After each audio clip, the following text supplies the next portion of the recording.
Hi, I'm Amy. Thank you so much for joining us for Loving the Artist Within.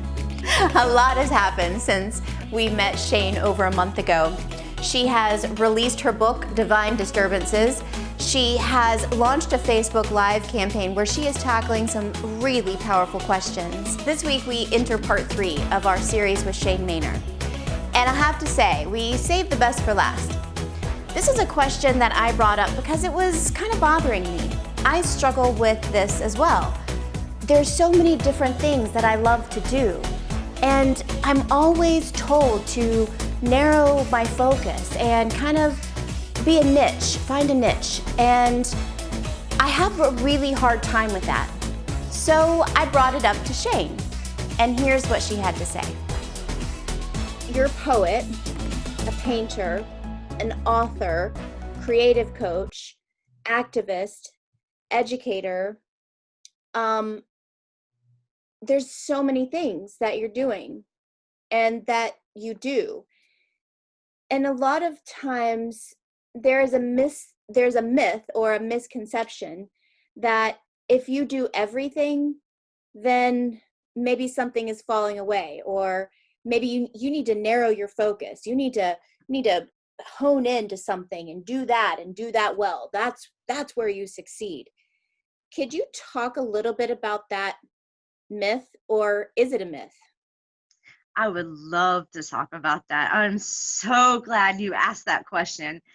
I am very hugely passionate about the term is called Multi-Potentialite, and it's for people that have multi-passions, and she wrote a book called Refuse to Choose.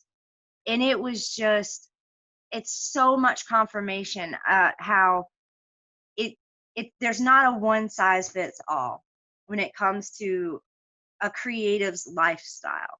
There are certain things that all creatives need, but on an individual level, if I niched down and I was like, okay, I'm only going to focus on one aspect that I care about, that would actually start to crumble away, because everything is so connected that everything feeds each other. And that's what keeps me going. I might be, let's say I'm in a classroom and I see a magic moment happen with the teen where they finally let go of like their dad's resentment or whatever it is, right? And I see that beautiful moment and I'm like, oh man, that is gorgeous. That is so powerful. That I am so honored and blessed to have been in that space to see that happen. Because all we're really doing is holding space. The team did that. I didn't do that, but I bore witness to it. That then becomes a poem. That poem then becomes a workshop. Like everything is leveraging everything else. Like everything inspires everything else. And if I stuck to just one thing, I would be miserable. It's not for everybody.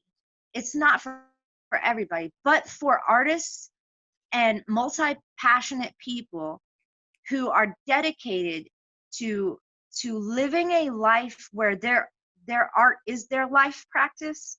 Like there is no difference between what you do, your creative process on a canvas, and how you live your life, to where it is just a sense of being. And like if you're practicing seeing beauty, drawing a still life, and you want that as a life practice to see beauty wherever you go, people who care about that, it works tremendously well to actually do all the things that your heart is calling you to do. That being said, you also have to have some help with structure and making sure that you're staying true to what is needed in the moment, whether it's what you need in the moment or whether the people you serve, what they need. So for example, like if you want to be successful and if you want to hold your commitments, you have to make sure you're a good scheduler.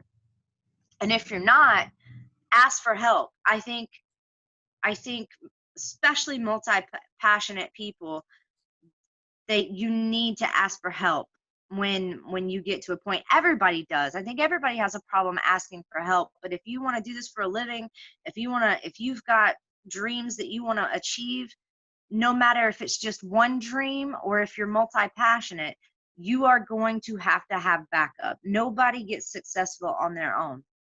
Like, nobody. So whether it's a friend who can take some of the workload, or you got to delegate some tasks, get support, build your people, build your network that can be in there to help you tackle it all. But definitely don't fall under the myth that you just have to choose one, because it can tie together, it can feed together. And the amazing thing, I'll say this lastly, the amazing thing about me being a creative coach is I sometimes I can connect those dots for people. So there was a financial coach uh, that I was sitting in session with, and he was talking about how he loved spoken word, and but he's trying to build his financial coaching business, and he doesn't even know if it's worth pursuing right now. And I was like, why aren't you incorporating the spoken word into your financial business? I was like, if you kick off a webinar or a conference for your clients with a spoken word poem about being debt free, you've got them.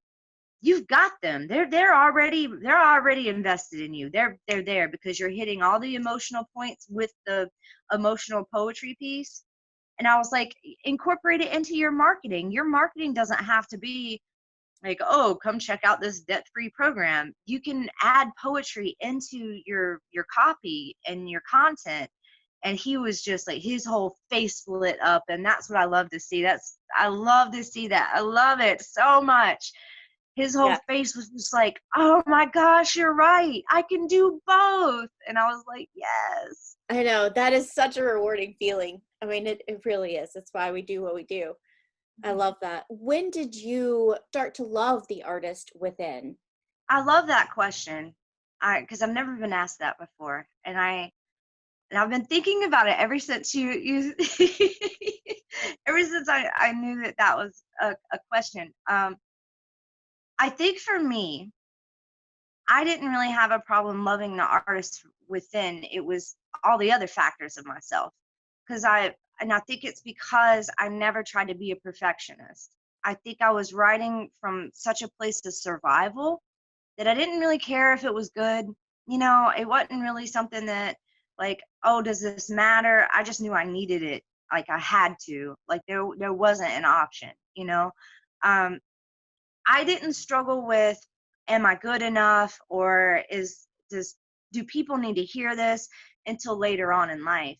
And then what I found was, you got to remember your why. You got to remember, why are you doing this? And I feel like a lot of artists, no matter what their craft is, when they get started, they're not specific on their why. They don't ask themselves that question. But that why will ground you. It doesn't matter if you're sending in poems to be published and you get rejection letter after rejection letter. Like, if you want to keep going and you want it to be a part of your life, you have to hold on to your why, because it's so easy to get wrapped up in what someone else is doing, and getting lost. Because as a creative, you actually have the opportunity to create whatever life you want to live. And we're all creative. We're all creative. And when we get stuck, I think that we feel less of an artist, or lesser than. But the creativity is still there. It's an endless well. It's just all this other stuff going on that is keeping you from getting to that well, you know? And it's guilt, it's shame, it's fear, you know?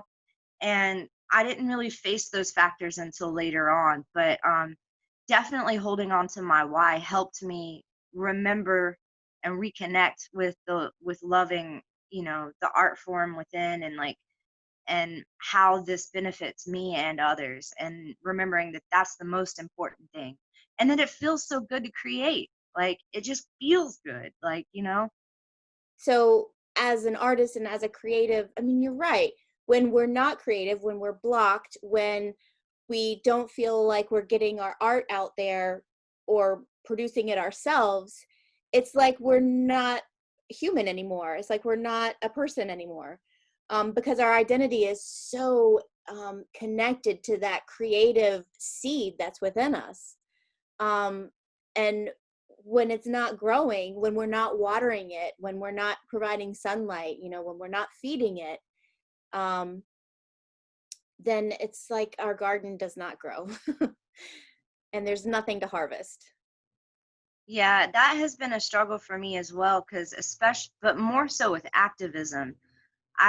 What I do got so wrapped up in my identity that I completely lost my identity, and it was scary there for a while. Like that was really, really an eye opener to me, because I'm like, it doesn't matter how much I produce, it doesn't matter what good acts I do if I'm not okay with just sitting with myself and just existing. Like, I think of it was probably I want to say like 2014, when like the whole like self-love started to become a word into society, and like that movement started to happen, and I remember being very resistant against it. And then it took me a long time to be open and realize, oh wow, yeah, I'm not loving myself. Like I'm loving what I do, and I'm proud of that. um but I have to be okay with, like, if especially the pandemic that hit, like if you aren't able to go out and do the good work that makes you feel fulfilled, if you haven't grown like a large following on social media, then you are just like showing your work in the dark, and like you have to be okay with that. And I thought that I had made great strides in like loving myself as a person and not just like what I do, until the pandemic hit, and I realized, wow, I've been leaning so much on the audience is energy, that now I'm left alone with my art form and my poetry.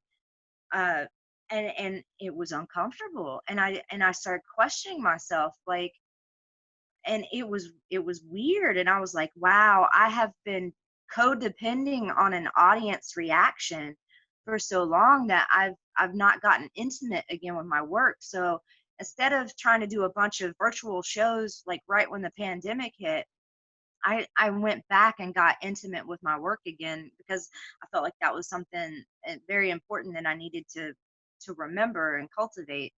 But yeah, that was a big eye opener, and I think it's a life practice. I think it's like you don't just wake up one day and like, I'm perfect now, I'm good. Like these are never going to be an issue again. Like I think it's a life practice, and I think it's finding the joy in the practice, to where you get excited when these things come up again, because you're like, ooh, what can I uncover now? like Yeah. like I remember how I felt when this first came up for me and how I feel now. So I'm excited, because once I work through this, my own personal stuff, I'm going to feel even better like after that. So, but yeah, like everything that's going on right now has really pushed a lot of artists to face um, how they really feel about their work. Like how they feel, not how the audience feels, not how, whoever's buying your product or whatever it is.